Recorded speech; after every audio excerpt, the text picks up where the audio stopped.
കൊല്ലമായൂരിൽ മന്ത്രവാദത്തിന് തയ്യാറാകുന്ന യുവതിയുടെ മുഖത്ത് തിളച്ച മീൻകറി ഒഴിച്ച കേസിലെ പ്രതിയെ ഇനിയും പിടികൂടാതെ പോലീസ്. ഇവരുടെ 9 വയസ്സുള്ള കുട്ടിയെ ക്രൂരമായി മർദ്ദിച്ച സംഭവത്തിലും പോലീസ് കേസെടുത്തിട്ടില്ല. മന്ത്രവാദി പ്രതി ചേർക്കണമെന്ന വീട്ടുകാരുടെ ആവശ്യവും police പരിഗണിച്ചിട്ടില്ല.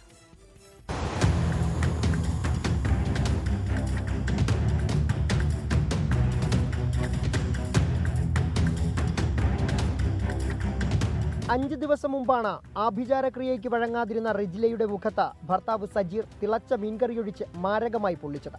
Chadayamangalam police case register ചെയ്തെങ്കിലും പ്രതിയെ ഇതുവരെ പിടികൂടിയിട്ടില്ല. മുൻകൂർ ജാമ്യത്തിനായി പ്രതി കോടതിയെ സമീപിച്ചതായാണ് വിവരം.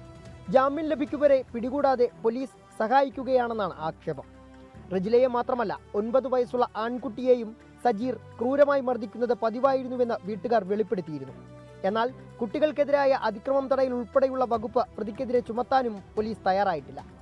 മന്ത്രവാദത്തിന്റെ പേരിൽ സജീറും റജിലയും തമ്മിൽ ഇതിനു മുൻപും തർക്കങ്ങൾ ഉണ്ടായിട്ടുള്ളതായാണ് വിവരം.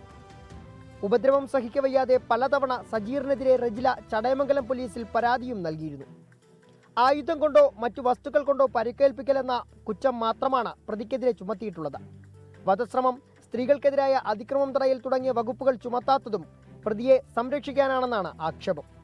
കേസിൽ മന്ത്രവാദിയെ പ്രതി ചേർക്കണമെന്ന വീട്ടുകാരുടെ ആവശ്യവും പോലീസ് പരിഗണിച്ചില്ല. ഇതുവരെയും മന്ത്രവാദിയെ ചോദ്യം ചെയ്യാനും തയ്യാറായിട്ടില്ല. കേസ് ഒത്തുതീർക്കാനുള്ള നീക്കങ്ങൾക്ക് പോലീസ് കൂട്ടുനിൽക്കുന്നതിന്റെ ഭാഗമാണിതെന്ന വിമർശനവും ശക്തമാണ്. 24 കൊട്ടാരക്കര.